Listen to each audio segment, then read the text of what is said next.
Even Einstein is actually saying that a lot of his findings came out of dreams, came out of spontaneous, intuitive ideas.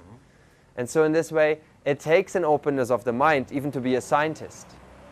And every scientist who is coming to the edge of their understanding will be challenged to actually be a scientist, to step on new ground, even if it means to question everything they've believed so far. So as a yogi, we're also a scientist. In fact, yogis have always been scientists. This didn't just fall out of the sky. It was practitioners a long time ago that were thinking, hey, what if I do this with my mind? What if I do that with my body? And they were observing certain predictable results. When they were practicing with dedication, with focus, often by themselves for long years. And then when they talked to others, they would say, the same thing happens. So there was a certain scientific method involved, which is not very similar to the modern scientific method, but there are certain commonalities between them. And they are simply based on experiment. You try this practice. If you try it well enough, for long enough, you get that result. That's how yoga works. There is not really any need to believe information, claims of anyone in particular.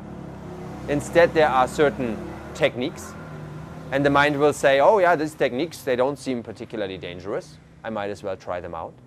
And if we have enough curiosity, enough discipline, which it often takes, we will find, there are certain effects to these techniques. And then we become ready for more complicated, more demanding, more difficult techniques that will take us even further.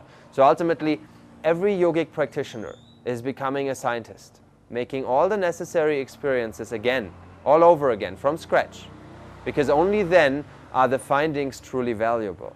As long as we just believe something that someone tells us, we may just think otherwise next week.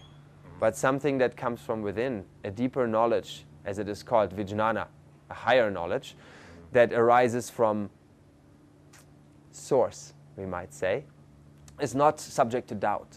It is not subject to debate or discussion.